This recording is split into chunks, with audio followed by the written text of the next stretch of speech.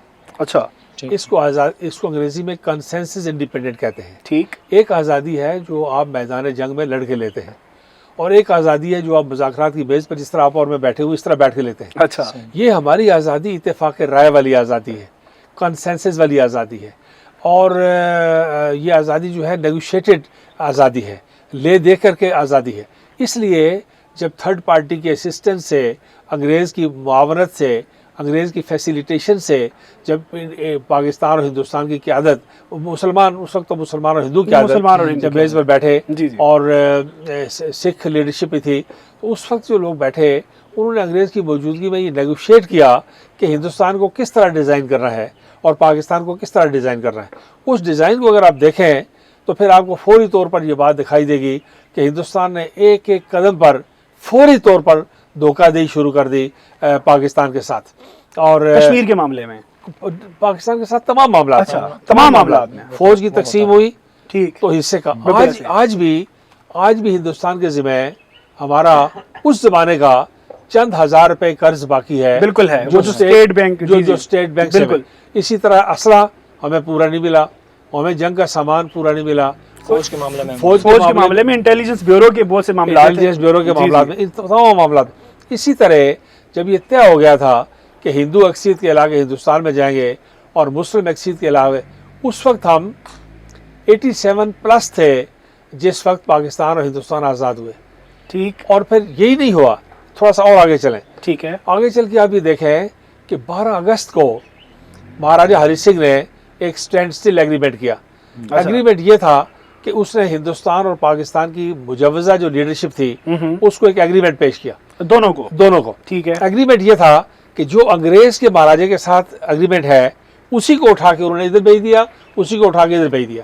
وہ یہ تھا کہ کمیونیکیشن، ڈیفنس، فارن افیئرس اور کرنسی، یہ 4 چیزیں انگریز کے پاس تھی، باقی سارا مہاراجے کے پاس تھا. کشمیر اس زمانے میں بھی داخلی طور پر مکمل خود مختار تھا، انڈیپینڈنٹ تھا، مکمل انڈیپینڈنٹ تھا. 4 چیزیں نہیں تھی. ٹھیک ہے. ہندوستان نے اس اسٹینڈ اسٹل ایگریمنٹ سے انکار کر دیا. یہ میں 12 اگست کی بات کر رہا ہوں 47 کی. اچھا.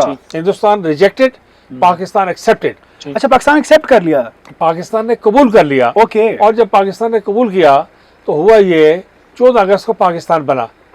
15 اگست کو اکرام اللہ خان سیکرٹری جنرل تھے پاکستان کے سیکرٹری خارجہ نہیں تھے، سیکرٹری جنرل خارجہ تھے. تو انہوں نے ایکسیپٹنس کا لیٹر بھیجا، اسی تار کو اوکے کیا، کوئی زیر زبر چھیڑے بغیر اس کو قبول کیا. اور جب وہ چلا گیا تو دلچسپ بات آپ کو بتاؤں کہ 16 تاریخ سے کیا ہوا. 16 تاریخ کو سری نگر میں، جموں میں، لداخ میں، جہاں جہاں فیڈرل کمیونیکیشن کی بلڈنگ تھی، 16 اگست 47 ان میں پاکستان کا پرچم لہرا دیا گیا. جو ہمارے پوسٹل سروسز کے تھے ان پر پاکستان کا پرچم لہرا دیا گیا. ہمارے جو ریلوے کے نیٹ ورک تھا اس میں پاکستان کا پرچم لہرا دیا گیا. اچھا جس طرح ابھی آپ نے ایک بڑی انٹرسٹنگ بات کی جو شاید میرے علم میں بھی نہیں تھی، تو یہی موقف ہے کہ ہماری یوتھ کے علم میں بہت سی چیزیں نہیں ہیں جو کہ آنی چاہیے. سر آج کل ایک سوشل میڈیا کے اوپر ایک نیریٹو بلڈ ہو رہا ہے جو کہ میں ایگزیکٹلی آپ کے سامنے پیش کروں گا. میں یہ چاہوں گا کہ آپ ہماری قوم کو، ہماری یوتھ کو اس پہ کلیئر کریں. ہماری یوتھ کا یہ اس نیریٹو کا بیسیکلی جو پوائنٹ ہے وہ یہ ہے کہ 1947 سے پہلے تک مہاراجہ ہری سنگھ اس گورنمنٹ کو، اس اسٹیٹ کو انڈیپینڈنٹ رکھنا چاہ رہا تھا، اور وہ یہ چاہ رہا تھا کہ ہم کسی کی طرف نہ جائیں اور ہم خود مختار ریاست رہیں. مگر پاکستان کی طرف سے قبائلیوں کے بحث میں یہاں پر لشکر کشی کی گئی، جس کے ریئیکشن میں مجبوراً ہندوستان کو آنا پڑا اور یہ مسئلہ کریٹ ہوا. سر اس نیریٹو کے اوپر آپ کیا بات کریں گے؟ پہلی بنیادی بات یہ ہے کہ قبائلیوں کی بات تو اکتوبر میں کرتے ہیں. ٹھیک ہے. اکتوبر میں آنے کی بات کرتے ہیں. ٹھیک ہے. دنیا کے جتنے مورخین ہیں، اسٹیٹسمین کلکتہ اس سے شروع کر کے دنیا کے جتنے مورخین ہیں انہوں نے اس بات کے ساتھ، امریکن ہسٹورین جوزف کاربل، جس کی بیٹی امریکہ کی وزیر خارجہ تھی، ایلپرائٹ کا والد تھا، اس نے اپنی کتاب میں ذکر کیا ہے ڈینجر ان کشمیر میں.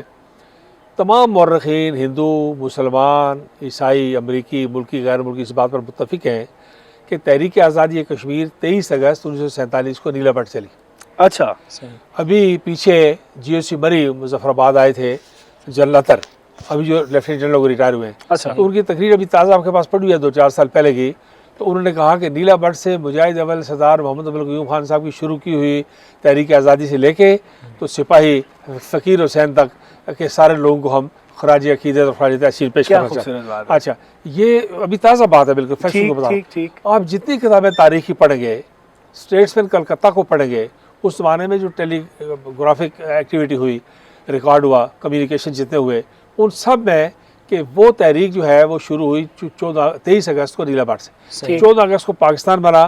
ہوا کیا ہوا, یہ کہ پاکستان بننے ساتھ ہی ہندوستان نے مہاراجے کے ساتھ مل کر تو جو ہے وہاں سے پنجاب سے, کپورتھلا سے اور دوسری ریاستوں سے سول کپڑوں میں فوجی کشمیر میں بٹالینز ان کی آنا شروع ہو گئی تھی. بٹالینز آنا شروع ہو گئی. جو ہی یہ اطلاع ملی تو مجاہد اول سردار محمد ابوالقیوم خان نے یہاں پر کچھ لوگوں کو اکٹھا کیا, سابق فوجیوں کو منظم کیا اور تحریک کا آغاز کر دیا. لوگ تھوڑے تھے, زیادہ تھے, لیکن تحریک کے آغاز پر ساری تاریخ متفق ہے اس بات کے لیے. صحیح. اگست کا پورا مہینہ, سپٹمبر کا پورا مہینہ, یہ سلسلہ جاری رہا. پھر اگر شہادتوں کی آپ سیکٹر وائز تاریخ دیکھیں تو آپ کو ڈیٹ وائز ملے گی کہ یہ سارا سلسلہ. اس لیے ایک تو اس بات کا کوئی جواز نہیں بنتا کہ فرسٹ انویژن نہیں بنتا. دوسری بات یہ ہے کہ کشمیر کے اندر, مقبوضہ کشمیر کے اندر آج بھی اور آزاد کشمیر کے اندر پرانے جو افغان اور قبائلی جو رہائش پذیر ہیں, گاندربل میں بڑی تعداد ہے. دانیال لوگوں کو ذاتی طور پر پتہ ہے اس بات کا کہ وہاں پر پٹھانوں کی بہت بڑی تعداد ہے. جلال آدم خان کا قبیلہ ہے, باقی لوگ ہیں, یوسف زئی ہیں, دوسرے ہیں, تیسرے ہیں. 47 سے بھی پہلے گئے نہیں جی, جو صدیوں سے رہتے ہیں. اچھا صدیوں سے آباد ہیں, صدیوں سے. وہ ان کو مہاجر نہیں ہے, وہ کشمیری پٹھان, کشمیری پٹھان جی. وہ گھروں میں جو ہے وہ پشتو بولتے ہیں اور باہر نکل کے کشمیری بولتے ہیں. کشمیری بولتے تو وہ ان کی تعداد 1-1.5 لاکھ سے زیادہ ہے. اچھا جی, ان کی تعداد آج کی تاریخ میں 1-1.5 لاکھ سے زیادہ. کون سا ضلع بنتا ہے کشمیر میں؟ گاندربل میں رہتے ہیں نا. اچھا ٹھیک. تو یہ اس کو اگر آپ دیکھیں کہ جب قریبی علاقے میں, کسی قریبی علاقے میں کسی ایک پٹھان قبیلے کے لوگوں کو خطرہ لاحق ہو تو روایت کیا ہے مجھے بتائیں. بالکل ایسے ہی پٹھانوں کی روایت ہے کہ وہ کر دوں گا. اس کے لیے کوئی تنظیم موجود نہیں تھی, ٹھیک, کوئی انتظام موجود نہیں تھا, کوئی دعوت دینے والا موجود نہیں تھا, کوئی بھیجنے والا اس طرح موجود نہیں تھا.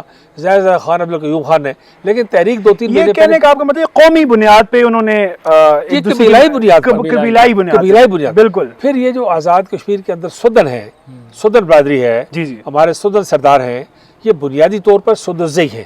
اچھا سدوزئی, بالکل. ان کے قبائل بھی جو ہیں وہ ابھی بھی جو سدوزئی جرگہ ہے, جو سدوزئی جرگہ ہے قبائلی علاقے کا, اس کی قیادت آج بھی پلندری کے ڈاکٹر کلیم صاحب ہیں ان کے پاس ہے. اچھا جی آج کل کی بات کر رہا ہوں. قبیلہ جرگہ جو ہے وہ سدوزئی جرگہ ہے اور اس کی سرداری جو ہے, اس کی چیئرمین شپ جو ہے وہ پلندری میں ہے. تو یہ سدن قبیلہ خود پٹھانوں کا قبیلہ ہے, سدوزئی قبیلہ ہے, ان کے لوگ موجود ہیں. تو جب ان کے اپنے کتھ اینڈ کن یہاں مارے جائیں, ان کو خطرہ لاحق ہو, تو اپنے بہن بھائیوں کی دیکھ بھال کے لیے اگر تھوڑے بہت آئے ہیں, تھوڑی آئے ہیں, زیادہ آئے ہیں, لیکن اکتوبر سے پہلے ان کے آنے کا کوئی امکان مطابق مہیا نہیں کر سکتا. مگر سر وہ کون سی چیزیں تھیں جس کی وجہ سے مسلمانوں کو یہاں پہ اپنے لیے انسیکیور فیل ہوا اتنا سب, جس طرح آپ تشخص کی بات کر رہے ہیں, سب چیزیں بات کر رہے ہیں, یعنی کہ اگر اس کو قومیت کتنا تھا, تو مسلمانوں کے ساتھ وہ مظالم, وہ چیزیں کیوں شروع ہوئی؟ اقلیت کی بالادستی کا جو تصور تھا نا حکمرانی کے لیے, کیونکہ عام طور پر یہ تھا کہ ہندوستان کی جو 562 ریاستیں تھیں, ان ریاستوں کے اندر جو اکثریتی طبقہ تھا اس کی حکومت تھی. لیکن یہ جو چند ریاستیں تھیں, جوناگڑھ, حیدرآباد, کشمیر, کلات, چند ریاستیں ایسی تھی کہ جہاں اکثریت مسلمانوں کی تھی, لیکن حکمران جو تھا وہ اقلیتی تھا, اور وہ انسیکیور تھا, وہ خود انسیکیور فیل کرتا تھا. اس انسیکیورٹی کی وجہ سے اس نے اس سارے عرصے میں ان سارے مظالم کو قائم رکھا, اور وہ صرف اپنی حکومت اور اپنا اقتدار قائم رکھنا چاہتے تھے. ریسورسز جو تھے وہ یہاں سے ان کو استعمال کرتے تھے. سر آخری سوال کی طرف بڑھیں گے. پاکستان کا کشمیر کے ساتھ ایک تاریخی تعلق ہے جس کا بلا شبہ آپ نے ذکر بھی کیا, جس میں ہم نے ابھی موسٹ ریسنٹلی ہماری چونکہ یوتھ ہیں, ہمیں کافی چیزوں کا علم نہیں ہوتا. جس طرح ہم نے یہ سنا تھا کہ جو پاکستان کا نام رکھنے والے تھے وہ خود ایک کشمیری تھے. یہ چیز ہماری نالج میں ابھی آئی. اور اس کے علاوہ ہم نے یہ جو بات ابھی ریسنٹلی میں ایک پروگرام سنا تھا حامد میر صاحب کا, جس میں انہوں نے بڑی خوبصورت طریقے سے بتایا کہ جب قائد اعظم نے کشمیر کا وزٹ کیا اور وہ جب یہ 12 کوہ کے قریب پہنچے تو اسلام آباد کو انہوں نے کیپٹل صرف اسی بیس پہ بنایا تھا کہ یہ میرے کشمیر کے قریب ہے. تو کشمیر کا پاکستان کے ساتھ ایک تاریخی تعلق ہے جس کو ہم کبھی بھی نگلیکٹ نہیں کر سکتے. جس طرح آپ نے بولا کہ ہندوستان کا کشمیر کے ساتھ تعلق صرف ایک راستے بھی مبنی ہے, اس کے علاوہ ان کی تاریخ کسی حوالے سے نہیں, جبری تعلق ہے. سر آج جو ایک انسیکیورٹی ہو رہی ہے ہماری یوتھ کے اندر اس تعلق کو لے کے, دیکھیں ہر ٹائم پہ چیزیں اوپر نیچے اپس اینڈ ڈاؤنس آتے رہتے ہیں, مگر آپ اپنی یوتھ کو اس تعلق کے بنیاد پہ کیا پیغام دینا چاہیں گے؟ ایک تو میری گزارش یہ ہے کہ یہ بات بھی آپ کے ویورز کو, آپ کے سننے والوں کو پاس جانی چاہیے, دیکھنے والوں کے, کہ کشمیر کا نام جو ہے وہ سب سے پہلے سید غلام حسین شاہ صاحب, پاکستان کا نام, پاکستان کا نام سید غلام حسین شاہ, اور ہوا یہ تھا کہ انہوں نے مظفر آباد میں ایک ماہنامے کے لیے, ہفت روزے کے لیے اپلائی کیا, روزنامہ پاکستان کے نام سے. پاکستان کا نام, جی میرے پاس کہیں اس کا ریکارڈ جی. اس کے بعد نہیں ہوا تو پھر ایبٹ آباد جا کے دوسرا ڈیکلیریشن انہوں نے اپلائی کیا. دانیل مزے کی بات, ان کا جو قبر ہے وہ شہید گلی جو ہے مظفر آباد میں, وہاں ٹھنگر کے مقام پہ ان کی قبر آج بھی موجود ہے, میں نے وزٹ بھی کیا ان کو. اور تیسری دلچسپ بات یہ ہے کہ ان کا تعلق آج جموں و کشمیر مسلم کانفرنس کے ساتھ. اچھا, جی بہت گہرا تعلق تھا, 100% پکے ٹکے مسلم کانفرنس. اچھا. تو یہ جو پاکستان کا نام ہے یہ بھی, اور پاکستان کے نام کے اندر جو کاف ہے, کے ہے, اچھا, یہ کشمیر کو ریپرزینٹ کرتا ہے. آپ دیکھیں کہ دونوں طرف سے محفوظ ہے, آدھا پاکستان ادھر ہے, آدھا پاکستان ادھر ہے, کشمیر کا کاف بیچ میں. پھر ایک اور بات آپ دیکھیں, آپ یہ دیکھیں کہ آزادی سے پیچھے چلے جائیں تو آپ یہ دیکھیں کہ کشمیر کے لوگ, جموں کے لوگ, آزاد کشمیر کے لوگ, ویلی کے لوگ ٹریڈ کرنے کے لیے اور چلنے پھرنے کے لیے بارہمولے والے لوگ یہ سارے, یہ کہاں جاتے تھے؟ محنت مزدوری کے لیے کہاں جاتے تھے؟ رہائش کے لیے کہاں جاتے تھے؟ سارے پاکستان آتے تھے, بہت بڑی تعداد میں پاکستان آتے تھے. آج بھی اگر ہندوستان کا ایک راستہ برف باری سے, اب تو انہوں نے خیر وہ ٹنل شنل کر لیا ہے, اگر وہ نہیں ہو تو ان کے لیے کس طرف راستے کھلے ہوئے؟ تاریخی تعلق پاکستان کے ساتھ, جغرافیائی تعلق پاکستان کے ساتھ, ثقافتی تعلق پاکستان کے ساتھ. آپ آر پار بیٹھ کے دیکھیں, اور اس کا معاشی اور معاشرتی تعلق پاکستان کے ساتھ. میں نے وہ اسلام لاہور کے ایک پروگرام میں, پچھلے عرصے میں پروگرام تھا مذاکرات کا جو پروگرام ہے, اس میں انہوں نے پوچھا تعلق کی بات, تو میں نے انہیں کہا کہ اچانک سری نگر کے کسی نوجوان کے بازو پر لڑکے یا لڑکی کی گھڑی پر جا کے ٹائم دیکھیں تو وہ آپ کو دہلی یا کلکتہ یا حیدرآباد کا نہیں ملے گا, لاہور کا یا اسلام آباد کا ملے گا, اللہ کے فضل و کرم. جی ہاں, تو یہ ہے کہ, اور پھر دریاؤں کا جو تخلیق ایسی کریشن ہے, آپ نیٹ پہ جا کے کشمیر کے پہاڑوں کو دیکھیں کہ ایک قطرہ پانی کا یا بارش کا یا برف کا پڑتا ہے تو وہ سارے کا سارا آگے پاکستان کے. اور پھر یہ ہے کہ اس کے تھوڑا سا بعد میں آ جائیں, آزادی کی تحریک کے بعد آ جائیں, لوگ مہاجر ہوئے. مجھے یہ بتائیے کہ یہ ہندوستان کی قربت کی وجہ سے ہندوستان کیوں نہیں گئے مہاجر ہو کے؟ کوئی ایک آدمی بھی مہاجر ہو کے ہندوستان کیوں نہیں گیا؟ چین کے ساتھ محبت کی بنیاد پر چین کیوں نہیں گئے؟ اسلام کے رشتے کی بنیاد پر سعودی عرب اور دبئی اور کویت کیوں نہیں جا کے آباد ہوئے؟ انسانی حقوق کی بنیاد پر فرانس اور جرمنی جا کے کیوں نہیں آباد ہوئے؟ کیوں سارے کے سارے 47 کے 65 کے 71 کے اور 90s کے سارے ریفیوجیز انہوں نے کہاں پناہ لی ہے؟ مجھے بتائیے. پاکستان کے علاوہ کوئی دوسری پناہ گاہ ہے؟ 70 سال کا تجربہ یہ بتاتا ہے. پھر ایک اور بات آپ دیکھیں, پھر یہ دیکھیں آپ کہ کشمیر کے لوگ جس طرح پاکستان میں رہ رہے ہیں, دوہری شہریت ہے. کشمیر کے لوگ پاکستان میں رہ رہے ہیں, دوہرے ووٹ کا حق ہے. یہ ٹھیک ہے, ہماری لیڈرشپ کا بڑا کمال ہے, بڑی اسٹرگل ہے, لیکن موجود ہے ایک چیز. اور اس کے بعد آپ یہ دیکھیں کہ کتنے باعزت اور باوقار ہیں. اس بات کو دیکھیں ذرا آپ. کیا آپ کے 3 اسٹار اور 4 اسٹار جنرل پاکستان میں نہیں ہیں؟ بالکل, ابھی بھی ہیں, ریسنٹلی موجود ہیں. ایئر مارشل اسر خان سے لے کے جنرل عزیز صاحب تک آپ دیکھیں کتنی لمبی لائن لگی ہوئی ہے. ایم آر خان سے لے کے جنرل رحیم خان سے لے کے ادھر نیچے تک آ جائیے, جنرل نصیر تک آ جائیے, جنرل رحمان تک آ جائیے. اور سر آج آپ اگر مظفر آباد میں کسی جگہ پہ کسی بریگیڈ میں چلے جائیں, آپ کو 3-4 آپ کو اپنے رشتہ دار نظر آ جائیں گے. یہ ایک بڑی خوبصورت چیز ہے. خان عبدالقیوم خان صاحب قائد اعظم کے رائٹ ہینڈ مین تھے, پاکستان بنانے والے, مادر پدر کشمیری فیملی ہے. تو کہنا میں چاہتا ہوں کہ قدرت نے وہ جو قائد اعظم نے کہا کہ شارنگ ہے, اور سردار عبدالقیوم خان نے کہا کہ کشمیر بنے گا پاکستان, ان دو باتوں کے درمیان میں ساری تاریخ اور ساری تحریک